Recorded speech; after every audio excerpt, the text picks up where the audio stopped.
베드로전서 4장 9절부터 16절까지의 말씀을 함께 교독하시겠습니다. 서로 대접하기를 원망 없이 하고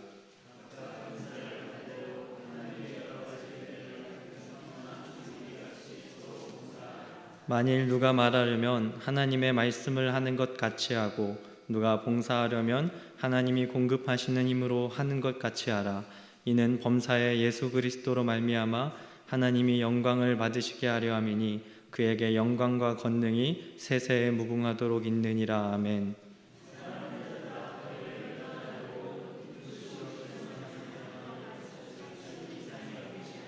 오히려 너희가 그리스도의 고난에 참여하는 것으로 즐거워하라. 이는 그의 영광을 나타내실 때에 너희로 즐거워하고 기뻐하게 하려 함이라.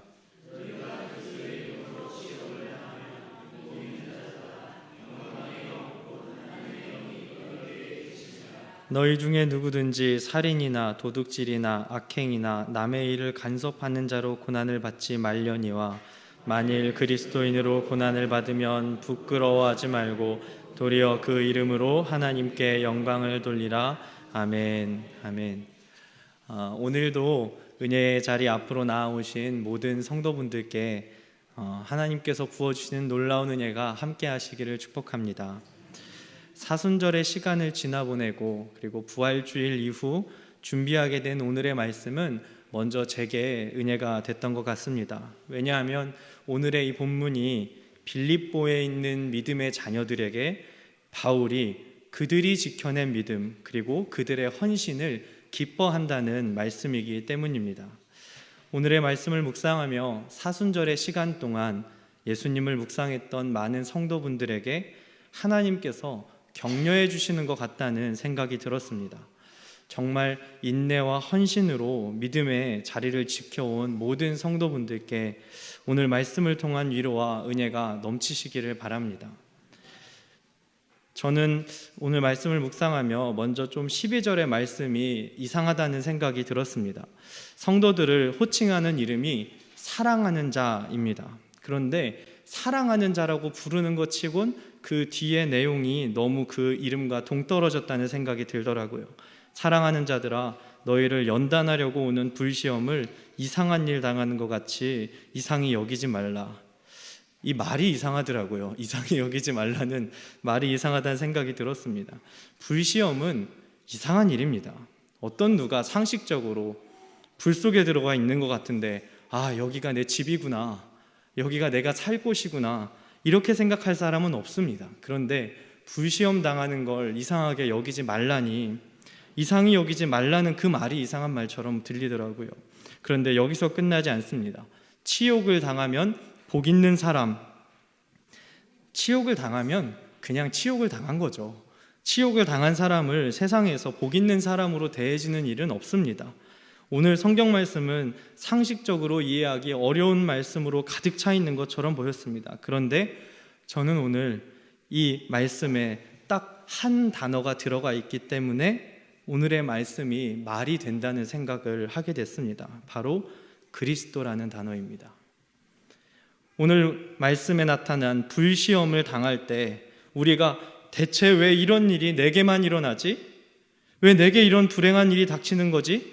이런 질문을 하지 않는 것도, 우리에게 고난이 닥쳐올 때 힘들지만 그럼에도 불구하고 하나님을 붙잡으려고 하는 것도, 우리가 그리스도의 이름 때문에 수치와 모욕을 당한 상황에서 스스로를 복 있는 사람이라 여기는 이 모든 일이 예수 그리스도의 이름 때문이라는 것을 알게 됐습니다. 결론을 먼저 말씀드리자면, 우리가 헌신할 때 우리의 헌신을 통해 우리가 얻길 원하는 궁극적인 목표는 예수 그리스도여야 한다는 것입니다. 우리가 노력하는 헌신을 통해 얻길 바라는 것은 그리스도의 영광이고 하나님의 이름이 존귀케 되는 것이지 다른 여러 가지 많은 좋은 것들이 아니라는 것을 기억해야 한다는 생각이 들었습니다. 20살 무렵에 저는 한 청소년 선교단체에서 활동을 한 적이 있었습니다. 그 선교단체는 전체적으로 헌신을 아주 강조하는 신앙을 갖고 있었고, 저 역시 그 신앙의 흐름 속에서 헌신하는 것을 당연하게 생각했었습니다. 매주 모여서 받았던 제자훈련 성경 공부는 주로 우리가 얼마나 한 영혼을 살리기 위해 노력해야 하는지에 집중했었고, 한 영혼을 구원하기 위해서 우리가 시간을 들이고 마음을 들이고 삶을 들여서 하나님 나라가 이 땅 가운데 완성되게 하자고 그렇게 들어왔었습니다. 그래서였을까요? 고3 당시에 내가 하나님 나라를 위해서 좀 학교를 위해 기도해야겠다. 그래서 매일 점심, 아침, 저녁으로 혼자 기도 모임을 준비하고 남들 밥 먹을 시간에 30분씩 기도하는 결단을 하게 됐습니다. 그래서 사람들 다 많이 다니는 식당 앞 통로에서 매일 점심과 저녁에 다 지나다니는 작은 공터에서 30분씩 기도하는 기도회를 시작했습니다. 여러 가지 놀라운 은혜가 있었지만 결국 몇 개월째 그 기도회를 유지하다가 지속하지 못하고 마치게 됐습니다.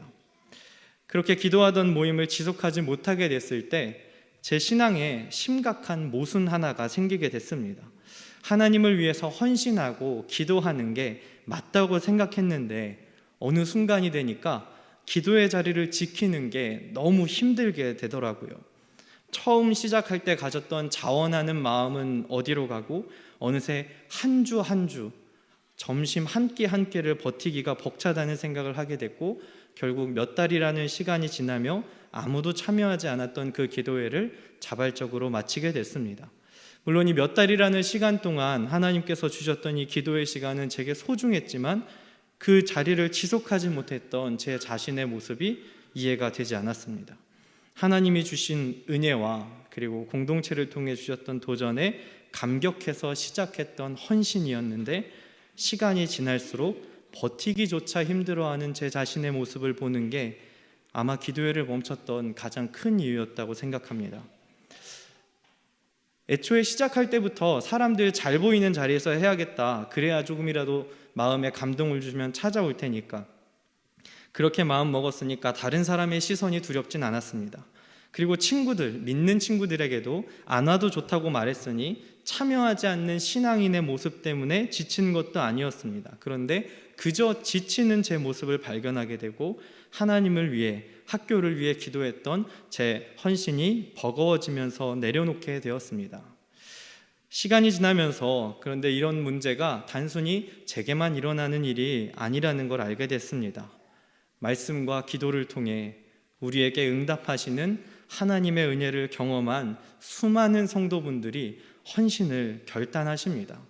그리고 실제로 엄청난 헌신의 분량을 감당하고 계십니다. 그 헌신을 통해서 교회가 세워지고 공동체가 살아나고 무엇보다 헌신의 몫을 감당하는 자신이 하나님의 풍성한 은혜를 경험하게 되는 것 같습니다. 그런데 은혜와 감사로 시작했던 헌신이 시간이 지나면서 부담이 되고 짐이 되고 심지어 괴로움이 되는 경우를 종종 보게 됩니다.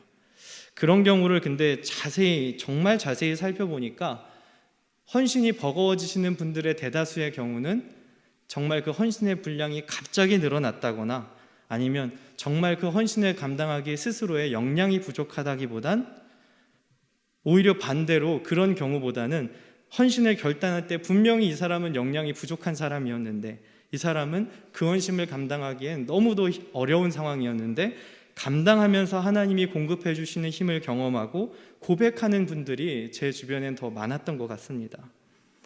헌신에 대한 생각을 하며 문제의 요점은 헌신에 감당할 무게가 얼마나 무거운지에 대한 게 아니라는 걸 알게 됐습니다. 물론 우리가 스스로 감사와 기쁨으로 감당할 헌신의 분량을 보는 것은 그런 지혜는 정말 중요하고 필요하지만 가장 중요한 문제는 다른 것이 아니라 어느덧 나는 헌신을 일로 생각하게 되었다는 것입니다. 지난주 사무실에서 말씀을 준비하는 중에 전도사님께 이런 질문을 드렸습니다.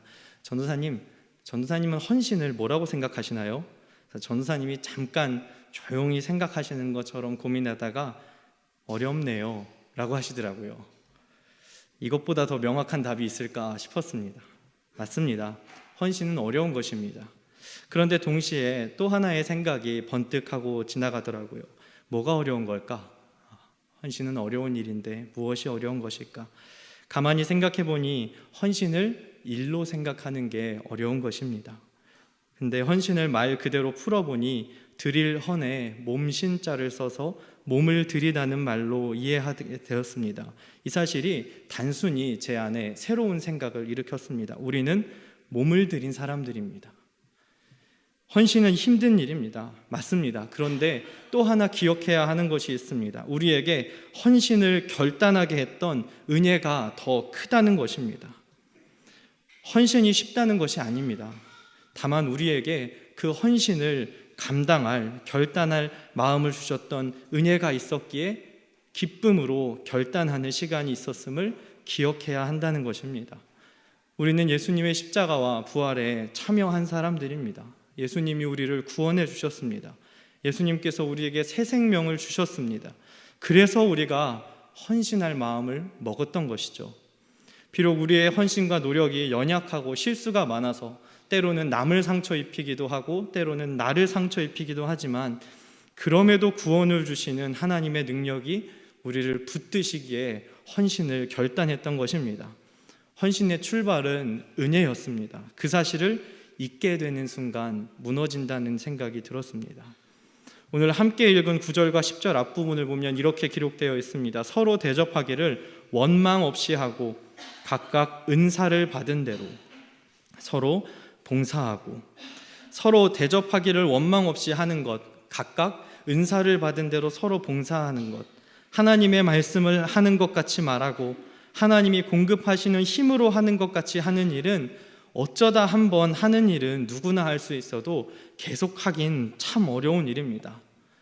그런데 교회가 어떻게 여기까지 세워질 수 있었을까요?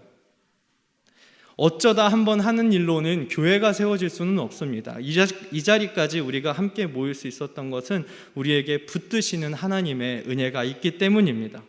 때로는 우리가 실수하고 낙심하고 포기한다 해도 여전히 우리를 붙드시는 하나님의 은혜가 우리를 다시금 헌신의 자리로 나아가게 하는 것입니다. 그래서 저는 무엇보다 먼저 하나님의 은혜를 회복해야 한다는 생각이 들었습니다. 이유는 더 많은 일을 감당하기 위해서가 아닙니다. 그래야 우리가 진짜 영광을 드러낼 수 있기 때문입니다. 또 10절을 보면 각각 은사를 받은 대로 하나님의 여러 가지 은혜를 맡은 선한 청지기 같이 서로 봉사하라. 우리가 교회를 섬기는 방식은 각자에게 주신 은사를 따라 섬기기 마련입니다. 왜냐하면 하나님께서 교회를 섬기기 위해 주시는 은사는 사람마다 너무나도 다양하기 때문이죠. 그런데 오늘 말씀을 자세히 보면 각자 다른 은사를 받았지만 그 은사를 받은 성도가 살아가는 모습을 설명할 때는 은사를 말씀하시는 게 아니라 하나님의 여러 가지 은혜를 받은 선한 청지기라고 설명하십니다. 저는 오늘 말씀을 묵상하며 이 두 단어 차이에 집중하게 되었습니다. 예를 들어 요리를 좋아하는 사람이 평생을 살아오면서 요리하는 감각도 생기고 어디 식재료가 신선하고 좋은지를 잘 알아서 그 사람이 식사 준비를 하면 공동체의 식사가 더 풍성해질 수 있습니다. 우리는 그럴 때 그 사람의 은사를 요리하는 것이라고 말합니다. 그런데 성경은 오늘 그 은사를 갖고 있는 사람에게 너는 하나님의 은혜를 받은 사람처럼 청지기처럼 봉사하라고 말씀하시는 것입니다. 저는 이 말씀이 이 모든 은사와 너희에게 있는 헌신이 너희의 것이 아니라는 것을 인정하라는 말처럼 보였습니다. 우리가 섬기는 모든 봉사가 하나님의 열매를 맺으려면 우리는 정말 하나님이 주시는 힘으로 해야 합니다. 하나님의 힘으로 봉사하려면 우리 몸이 하나님께 드려져 있다는 것을 기억해야 합니다. 그때 비로소 우리는 우리의 헌신을 통해 드러내시는 하나님의 영광을 보게 될 것입니다. 그래서 우리의 헌신은 예수님을 위해서 하게 되는 것입니다. 이것이 우리가 놓치지 말고 붙잡아야 할 사실이라는 생각을 하게 됐습니다. 그래서 우리에게 헌신을 붙잡게 될 때, 우리가 헌신을 붙잡게 될 때 하나님께서 우리에게 부어주시는 복이 있습니다. 먼저는 나 스스로 하나님의 역사를 깨닫게 된다는 거죠. 담임 목사님께서 지난 설교 때 말씀하셨던 중에 이런 말씀을 하신 적이 있습니다.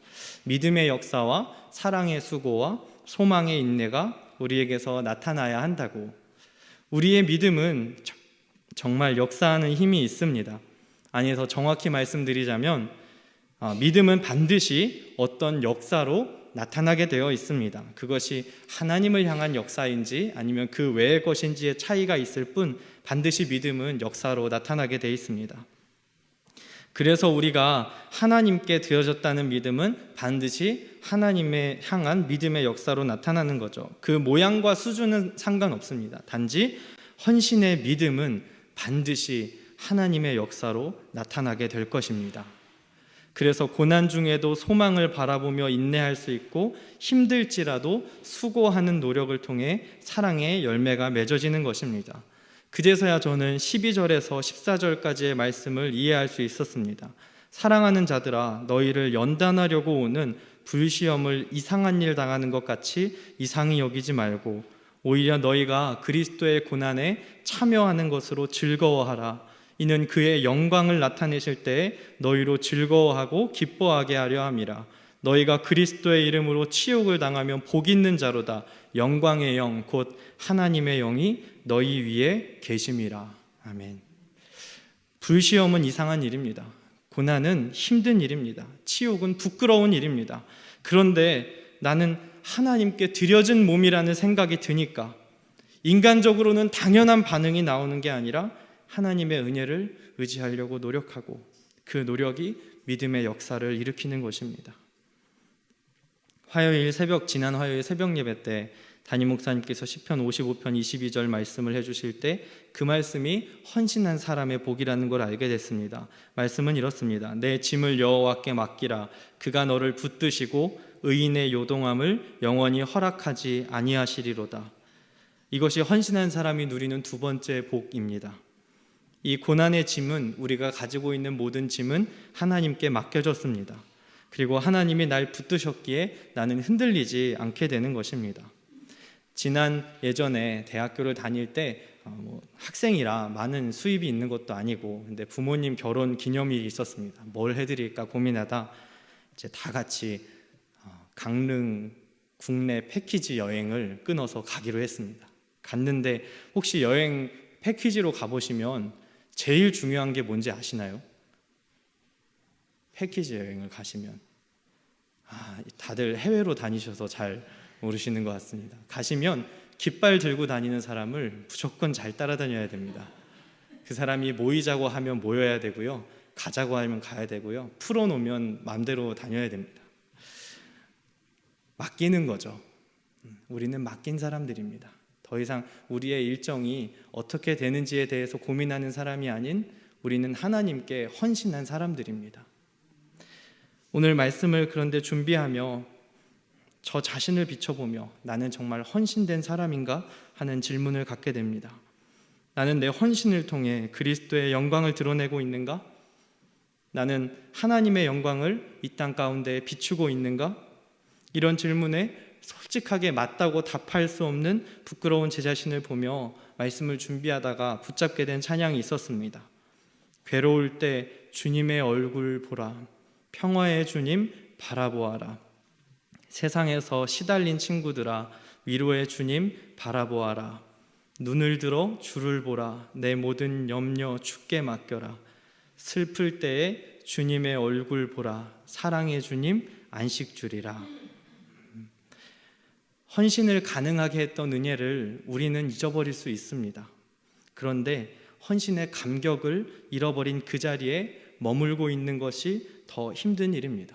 그래서 우리는 은혜의 자리 앞으로 나아가야 하고 예배의 자리로 돌아가야 하고 다시 우리를 헌신하게 할 공동체 안으로 돌아가야 합니다. 믿음의 역사와 사랑의 수고와 소망의 인내를 회복시켜 주실 주님을 향해 나아가야 합니다.